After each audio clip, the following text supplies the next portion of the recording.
39 নং প্রদত্ত চিত্রের আলোকে এই যে এখানে একটা চিত্র দেওয়া আছে। ক, এসি এর পরিমাণ কত? খ, tan a plus tan c এর মান নির্ণয় করো। গ, এক্স ও ওয়াই এর মান নির্ণয় করো। এই চিত্রের আলোকে এইসব আমাকে বের করতে হবে। তো সমাধানে চলে যাই। প্রথমে কি চেয়েছে? এসি এর মান নির্ণয় করতে বলেছে, আর এখানে এবি এর মান দেওয়া আছে। তো আমি লিখতে পারি যে চিত্র হতে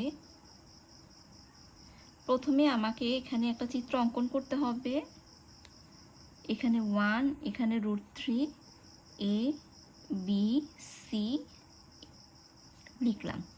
চিত্র হতে এ বি সমান সমান 1, বিসি সমান √3।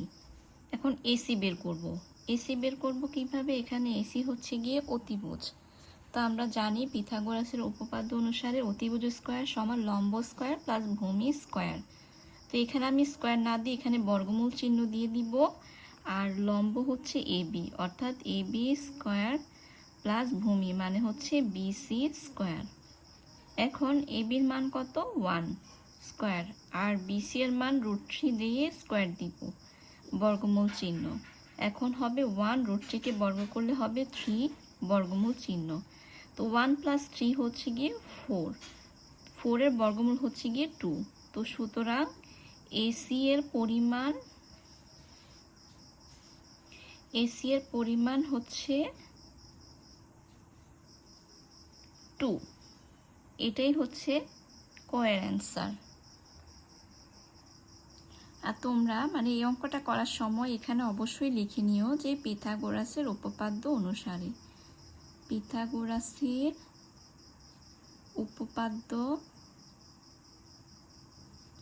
অনুসারে এই কথাটা লিখলে কিন্তু ভালো, না হলে এই জিনিসটা আমরা কোথা থেকে পেলাম, কিভাবে পেলাম, একটা প্রশ্ন থেকে যায়।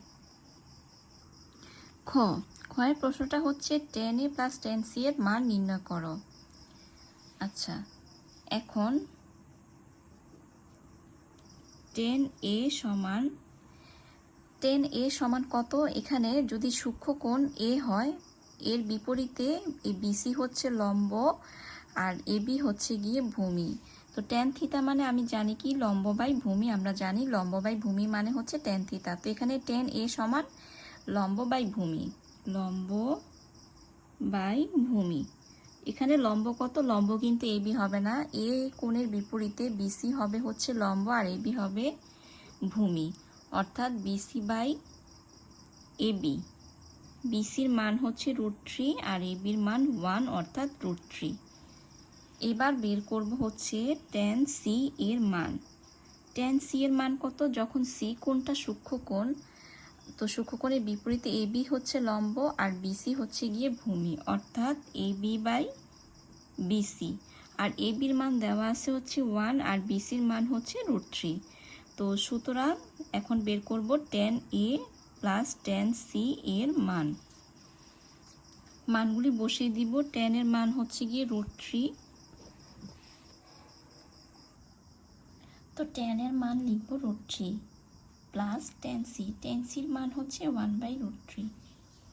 এখন লসাগু করলে নিচে হবে √3 এবং √3 গুণ দিলে হবে 3, আর এখানে এই যে 1, 3 + 1 হচ্ছে 4 আর নিচে হচ্ছে √3।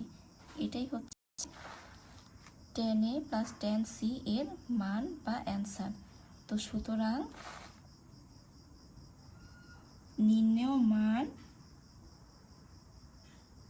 4/√3, এটা হচ্ছে অ্যান্সার। এবার গয়ে চলে যাব।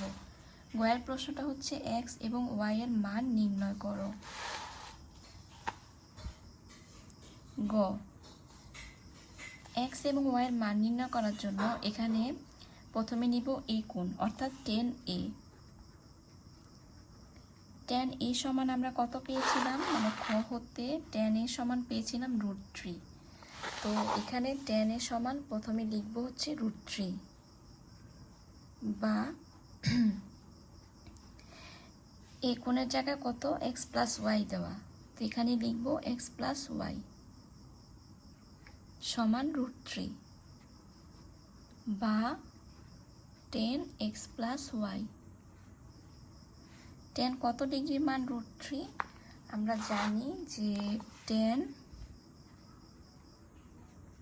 60 ডিগ্রির মান হচ্ছে √3, সুতরাং x + y = 60 ডিগ্রি। আবার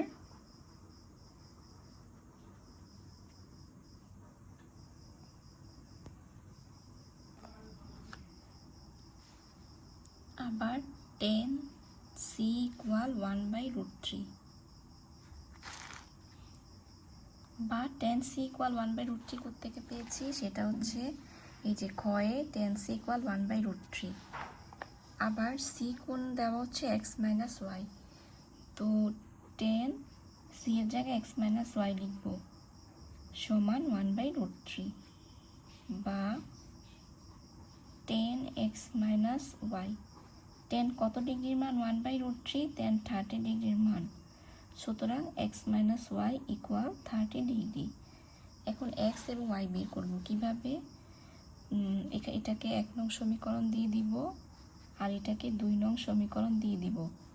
তো 1 নং ও 2 নং সমীকরণ যোগ করে পাই, সমীকরণ যোগ করে পাই, যোগ করলে হবে x + y = 60 degree, x - y = 30 degree. যোগ করলে এটা কাটা x এবং x হবে 2x, 60 এবং 30 যোগ করলে হবে 90 ডিগ্রি, বা x = হবে 90 ডিগ্রি / 2, সুতরাং x = হবে হচ্ছে 45 ডিগ্রি। x এর মান আমি না হয় 2 নং বা 1 নং যেটাতে ইচ্ছা বসালে হবে। তো আমি 1 নংয়ে বসাই, যে 1 নংয়ে x = 45 ডিগ্রি বসিয়ে পাই।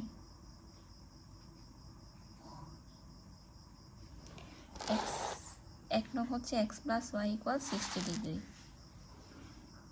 অর্থাৎ 45 ডিগ্রি যোগ y = 60 ডিগ্রি, বা y = 60 ডিগ্রি - 45 ডিগ্রি, সুতরাং y = 60 থেকে 45 বাদ দিলে থাকবে 15 ডিগ্রি। সুতরাং নির্ণেয় মান x = 45 ডিগ্রি এবং y = 15 ডিগ্রি। এটাই হচ্ছে অ্যান্সার।